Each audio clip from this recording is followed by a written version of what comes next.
Good morning. This is Jason Dean coming live at you again for another Film Fanatic show. So I hope everyone's doing good. I'd like to welcome aboard. There's been a new little, well, I guess you could say, a little mini rush of some new folks that have been subscribing to the channel, to the Film Fanatic page, and I'd like to welcome them aboard. And super fun. I really enjoy that people are checking out some of these videos, and I really love the comments. People have been commenting more, so super fun, super cool. The numbers have been slowly climbing, and it's always cool when some new folks, kind of come on board. I've been lately, I've been cranking out the videos, but what I've been doing, which has been a little bit different, I've been doing it for a while, but lately I've been doing a little bit more. I've been setting up videos as premieres. So I've been like recording a video just about every day in the morning, and then I set it up as a premiere. But yeah, looking forward to continuing these shows, and got some new ideas for some new things. There's always an endless list of movies that I want to talk about, movies that I want to explore further, and a whole rash of movies that it's very easy for me. I have an idea of some movies I want to get to, but then somehow they take they take a back seat, and then I get thinking about something else, and then I end up realizing, oh wait, I have this whole pile over here that I haven't gotten to. So it's that's the coolest thing about this is when I realize, wow, like there's an endless amount of things to talk about. So very, very cool. I just did a show. Well, I did a show last week, and it just premiered this morning, and I'm going to be probably sharing it all over the place, or for what it's worth, to a few locations. But my favorite, I try to do some music shows, mix in things with tie. I always try to tie things in with film, and I just did a show on my favorite band, Autechre, and their my favorite album of theirs. It's actually a box set. They're my favorite band of all time. They're this electronic duo from England, and so I just did a show on them, and then also this collection of music. I did a show about Autechre as a band quite a few months ago, and that's been on the channel for a while. So very, very cool. I only know, like, it's funny, over the years I've only met a couple of people that know who they are, but generally people don't know who they are. They're within their genre, and people that are into electronic music, like really into it, usually know who they are because they're amazing. They're the best. But the funny thing is, every time I say, well, they're on Warp Records, people automatically know what Warp Records is because of obviously people like Square Pusher, who is a huge name in the electronic world, and especially Aphex Twin. So they have been on that label since their inception for like 20 years or so. They were one of the first groups to sign right around the time that Aphex Twin signed, right in the late 80s, 90s. So pretty amazing. But today's show is on a movie I realized that I never talked about. I just saw some reviews for this director, David Fincher, one of my favorite directors of all time. I just saw some reviews for his newer movie called The Killer with Michael Fassbender. And, I do want to see it, but again, it's one of those weird situations where it's not really in the theaters. It is in some theaters, but it's in it's only in a very select few, and it's a Netflix thing, and so you can only get it on streaming, and it's just, I don't know, it's a pain in the ass. I really think the state of films and the way we watch films, and like how you have to wait, and like it feels like you whenever a movie comes out now, or that if I hear about a new movie, it's you have to do like this thing of where you feel like you got to play a game, like of either you got to check out where it's playing, chances are it's not playing anywhere, or if it is, it's like a quick run. And the majority of a lot of these things are on streaming, and then if it is on streaming, then you have to wait forever for it to eventually come out in physical form. If that, it's so stupid. Like the biggest example for me. Luckily, it was really worth the wait and all the anticipation that I had. Um, this movie Prey, which is the one of the latest film in the Predator franchise. I just saw it last week for the first time, and I had been waiting to see that movie for almost a year and a half. Crazy. I had heard about the film. I had heard it was really, really good. It made a lot of money, but the thing is it was only available on, I think, Hulu, and you could only stream it. It never got a theatrical release, and then when well, it was really successful. It made a lot of money, but it was only available in that format. And then the other thing was the company Hulu had already made a decision that they were gonna they had no plans to release it on in any kind of physical form, which is just crazy, totally crazy. And so, not only was it not shown in any theaters, you could only get it through streaming. And then the other thing was, then they made that decision not to have a physical version of it come out on Blu-ray or 4K or DVD even. And so there was about 5 or 6 months that went by where people were like, "This is ridiculous. Like, what the fuck's going on? Like, this is so ridiculous that this is a thing now." And there was a lot of people complaining, and it was a big outcry. And it was around a lot of people who had seen the film saying, "This movie's really, really good. It's very well done. It deserves to be put out." And then, so after that happened, and this went on for about 6 months or so, they decided to release it, and it just came out on physical media. It just came out on Blu-ray, it just came out on DVD, and it just came out on 4K. And then, so I finally saw it last week. Totally ridiculous. That being said, the movie was amazing, and I think it's the best movie in the Predator franchise besides the original one with Schwarzenegger. All the hype that I heard about it was spot on. Awesome movie. It's a movie I really want to get and add to my collection. But I feel like this is how we are right now, and this is like, it's just so stupid, and it's really fresh. Being a fan of film, and especially, I love and I watch mostly older films, but I love a lot of new films, and I try to stay current. I try to, like, at least be aware of what's coming out. And when there are films that are coming out that look really cool and interesting, it's a pain in the ass to see them, and you can't really see them because, I don't stream, so I don't really, it's just a pain in the ass. And it's because of people's habits. It's all because of people who, I understand the convenience of all of those things, but it's really a fucking pain in the ass, to be honest. Like, these movies are made, movies are made to be seen in a theatrical setting. And, I'm sorry, but unless you have a really nice system at home, and, the other thing, you can have a nice system at home, a nice man cave, if you will, which I do, but it's still, as a consumer and as a fan, you still should.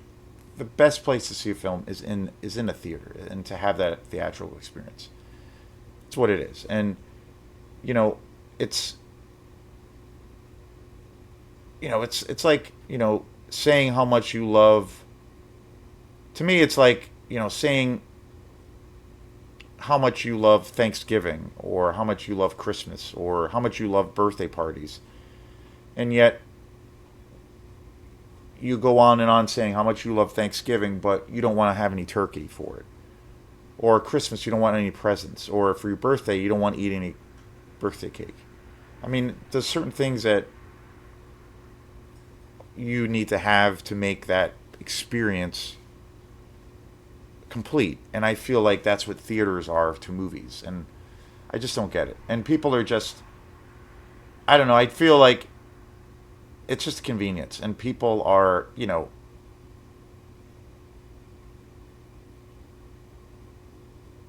are just complacent in their own universe to where they don't want that experience anymore. I kind of feel like people want to have, like, I kind of think of it as, if someone travels somewhere to like some really exotic part of the world, and they post photos of their experience, people on the outside will like almost have this perception of being able to like live through those photos and that will give them the experience, as opposed to actually going to a place like that and experiencing it themselves. That's enough for them because they can see it in the comfort of their own home. There's no expense, there's no travel time, there's no dealing with other people. That's all they need. That's what they're complacent with. But at the same time, you're not really having an experience. It's kind of a mirage. I don't know. But anyway, so today's show is on a movie I've been wanting to talk about for a long time, and it's a movie that has been talked about a lot for a very, very long time, and that is David Fincher's Seven. I got this Blu-ray about 2 years ago. I've been into Blu-ray for probably about 6 years or so, 6 or 7 years.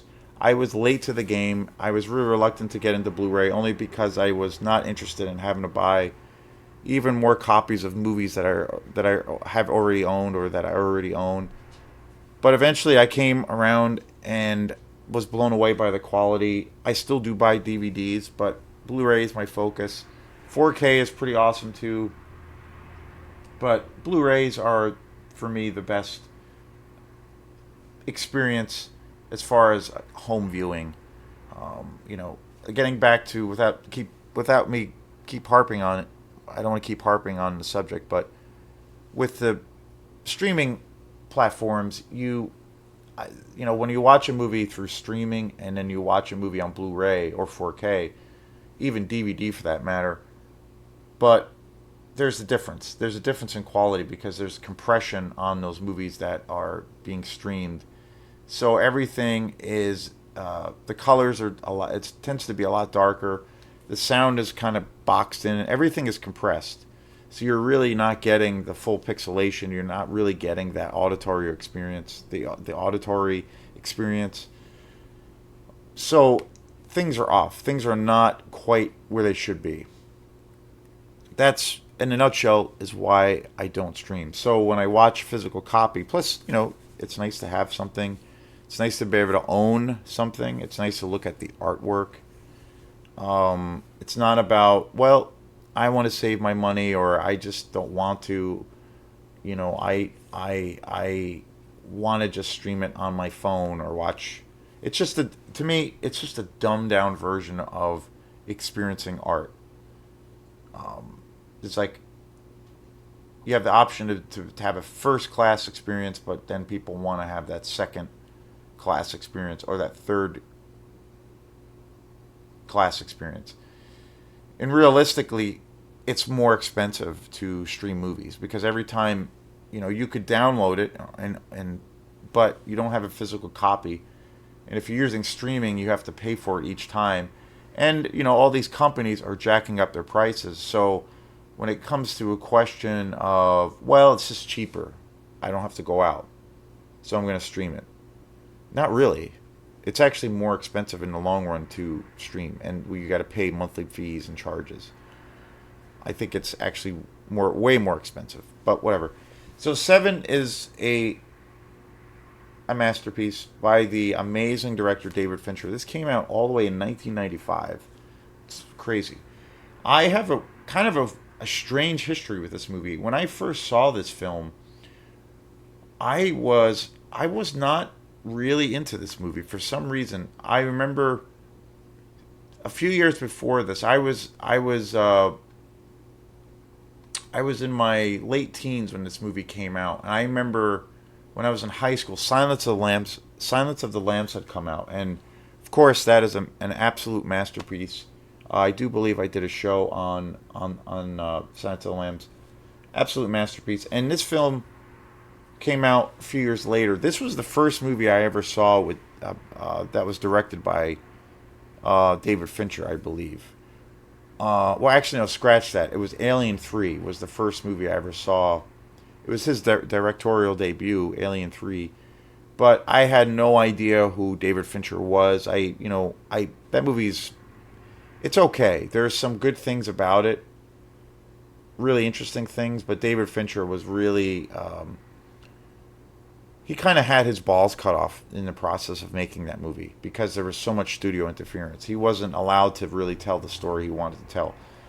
There's some things in that film that are really great, and you can see David Fincher's style, but this will, but his,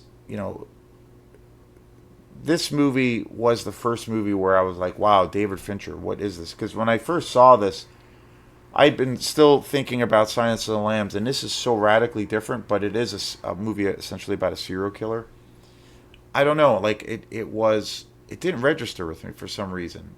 I liked it, but I don't know. And then, a few years after that, I had seen it again, and I was just like, wow, like this movie's incredible. And every time I've seen this movie, since then, I'm just blown away by how just incredible this movie is. Like I kind of feel I'm a huge David Fincher fan, and I kind of feel like this is probably his best work. Social Network, so many great films that he's done. Zodiac, Fight Club, of course, Gone Girl. Jesus, so many great films. But I kind of feel like this might be his his magnus opus. This, and every time I kind of feel like this movie is like a great bottle of wine. It just gets better and better with age. It just tastes better. It's more fulfilling. There's so many iconic scenes in this movie. This film is totally influenced. I feel like I just watched this again last night. This edition, this Blu-ray edition is gorgeous, gorgeous. The funny thing about this particular DVD, Blu-ray, I should say, is that it does have special features, but it's incredibly hard to navigate. So I've never really watched the special features on here. I don't know what it is. It's overly complicated. There's kind of these, like, if you go to the menu, the special features menu, there's like all these little hidden icons. If you don't click on it the right way, it won't come up. But then you end up like clicking out of it. It's the way it's formatted is really stupid. They tried to make it really interesting and kind of weird and mysterious, but it's one of the worst setups as far as special features, which is too bad. But really hard to navigate for some reason. But again, the transfer of this film on Blu-ray and this edition is simply spectacular. This film I just watched this again. I just watched it last night. I feel like this movie has such a huge influence from like the American film noir genre and style. And of course, film noir was an American style of filmmaking that came out in like the 40s and 50s, where there's lots of atmosphere, basically, where you have lots of scenes of lots of rain. It's all black and white. There's always an air of mystery. The films are pretty dark. There's always this sense of where there might be a character or characters that are kind of these anti-hero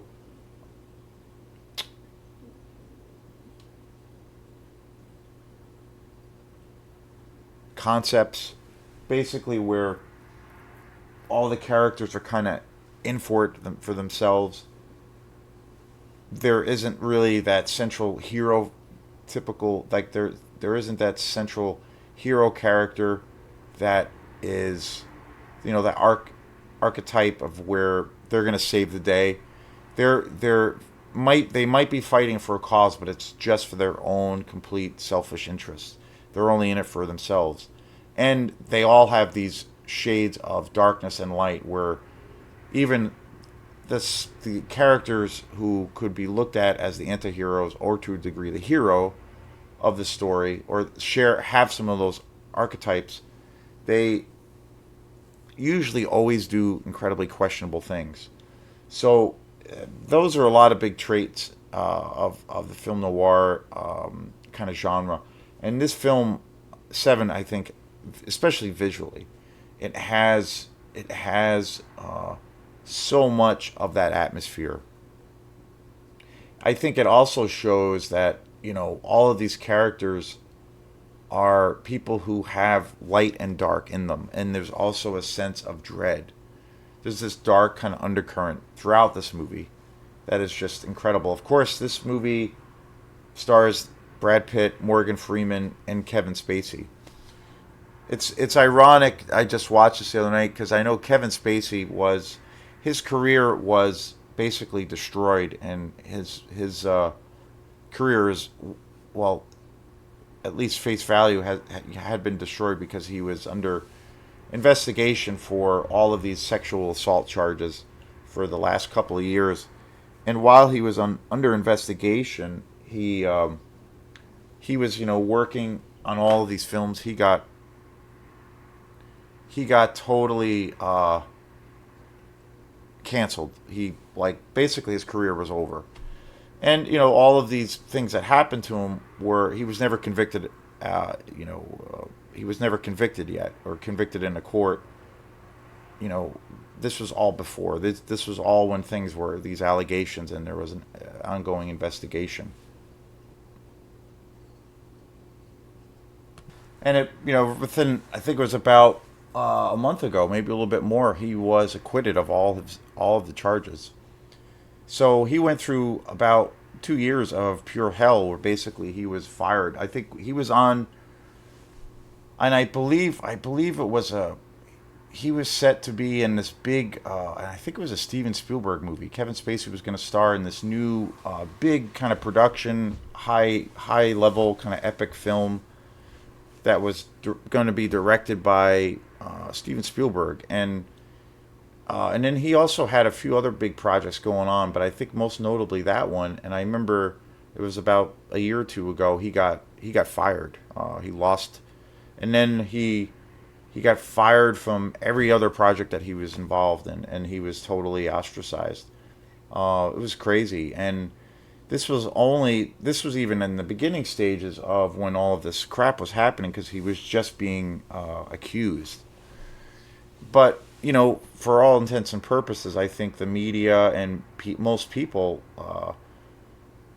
convicted him as soon as they heard the allegations. They convicted him. They made up their minds that this guy is a monster, and his career was over instantly. Instantly, he got totally destroyed. And and I remember seeing, even on social media, everyone was just like, "Oh, I'll never watch a Kevin Spacey movie again," or just basically a call for boycotting anything that he was attached to. And everything was negative. And now it's so funny, because now everybody is coming out in all these different things of, like, social media, and they're supporting him, and they're like, "See, I told you so," and "See, he it was all these false allegations," and we all jumped, and all you people jumped on the bandwagon. It's like, no, all of you people were not thinking that at one point. You helped to kind of destroy this guy's career. I think Kevin Spacey is, one of the best actors ever. I mean, if you look at his track record, amazing. Even, worst case scenario, even if Kevin Spacey was this monster that he was being accused of, you still can't ignore the fact that the guy has a pretty incredible legacy as an actor. And so now he's been acquitted, and he's a free man, and he's been cleared of all of the charges. And so it's crazy. I don't know, like, hopefully he'll be able to get back into films. I remember during that whole time when he got totally canceled, even at Opera House Video, where they have a bunch of his movies and various TV shows that he was involved in. I remember having a conversation with Dennis Howard, the owner, and he said that there were a bunch of people that came in when all of this stuff was coming out, all these accusations were coming out. I remember him telling me that he had a bunch of people come in there and say that they should basically take any movie that is in the shop that Kevin Spacey is involved in and take it out of the shop. Like, basically go and snag them up and burn them. It's crazy. Like, he had actually many people say that, and I knew a couple of people that refused. They made this decision to never watch anything that he's ever been in the past, or if he did anything in the future. And now he's a free man, and now he is back to being just a regular civilian, and he was acquitted of all of these charges. So it's crazy. But anyway, his role as the serial killer in this film in Seven is just amazing. He plays one of the one of the scariest characters ever. His intellect is so astounding. The writing for this film is just so amazing. This was the film too. Like, I remember seeing Brad Pitt in a few films before Seven, and I think the first film I had ever seen him in was Interview with the Vampire, and I saw that as like a kid, and I remember, which is great. That's a movie I'd like to watch again, and also do a review on. I haven't seen it in so long, but I have a really beautiful copy of that on Blu-ray, so that would be a really great movie. It's actually one of my favorite books too. I think the book is just incredible. But I think it was Seven when I started to think. I remember that was when I really became a fan and became really aware of Brad Pitt as an actor, and started to look at him in a slightly different light. Like, wow, like this guy is like a pretty serious actor. And since then, he's become a huge name, and rightfully so. I mean, he's definitely one of the best actors around, and I think one of the best of his generation. Completely versatile as far as what he can do as an actor. He can be in pretty much any kind of genre of film. So, any kind of genre of a film. So, just amazing. But this movie is so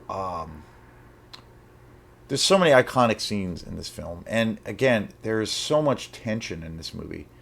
Like, I love the mystery aspect to this film, and that it's kind of set in real time, where you're seeing these characters investigating to try to track down this killer, and the information that they're seeking, and it's just, there's so much tension to this movie, and it's also a great character study, and it's such a great, it's one of the greatest kind of murder mystery movies of all time, and it's generally one of the creepiest films, I think. There's definitely elements in this movie where I've always felt it's definitely like horror influenced. Just amazing, an amazing movie. And of course, the music in this film is just absolutely incredible, with the opening title, music by Nine Inch Nails, and that was like early indicator, I think, of how powerful the music was, it can be in a film, especially in David Fincher's world, because later on, many years later, the first film being Social Network, Trent Reznor from Nine Inch Nails and Atticus Ross decided to start collaborating, and now David Fincher and Trent Reznor are kind of joined at the hip, and now they do the music for virtually every film and project together. And the music that he composes for Fincher's films is just extraordinary, amazing. I kind of think it's some of the best soundtrack, film score, music around. I mean, just incredible, just incredible. And he's so diverse, and he's got such a unique style, and it just adds so much incredible atmosphere to this film. But this movie I mean, you talk about, like I've always said, for me, a big thing for films, like if I'm into a film, it can be even a film that might not be that great. maybe the writing is not so great or the direction is not so great. But if it transports me, if the film still transports me to a different place because of the atmosphere that it has or the you know the world building, I'm I will probably still be a fan of that film because I think for me that's like I don't know above when a film has rich atmosphere to where you can when the atmosphere is so rich that you feel like you can taste it or touch it. To me, that's almost the most important aspect of a film because I feel like when especially if it's a film that's like in a very specific time or has a very specific kind of aesthetic. Seven has a very particular kind of aesthetic. It's shot like, and the interesting thing about this film too is you feel like, well, this came out in '95, and you feel like, well, okay, this movie was shot and made to make you feel like it's in a contemporary setting, like in the year 1995 when this came out. But then there's all these other things about the film that say, well, maybe this film came out in maybe the setting is in the 50s or the early 60s.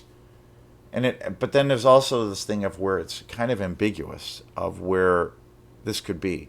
And I think it's a lot to do with the whole kind of film noir influence, and that it has this really interesting alternate universe to it. Like it could be set in the year 95 when the film came out, or even like 1945. It's or 1955. It's really interesting. There's like this ambiguous thing, and it's because I think it's kind of intentional, or it is intentional, but I think it's really because of the film noir aspect of it. It's very cool. Certain period pieces where they are obviously very film noir. The man who there's a Coen Brothers movie that came out with Billy Bob Thornton. The Man Who Knew Too Much, I think, is the name of it, and it's an amazing film. And it's a film. It's their take, the Coen Brothers' take on the film noir style.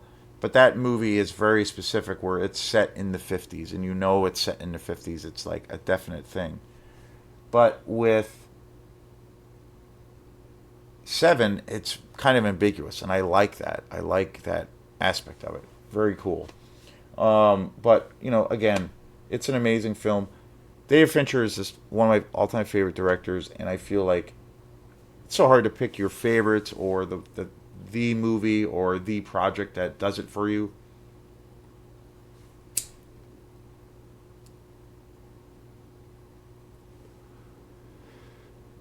But I feel like Seven is that movie. I think it's such an incredible movie. It really is one of the most powerful movies, um, and of course the ending. I mean, the ending.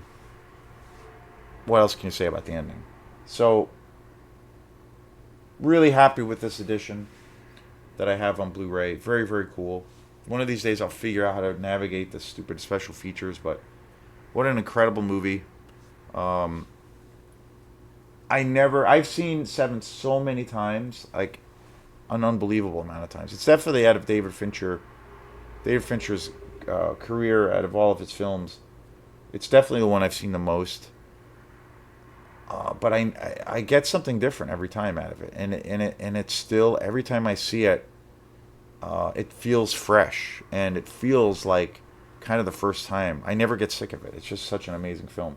So if you, most people out there have probably seen Seven, but if not, you need to go see it because it rules. So thanks again, and we will see you next time. Peace.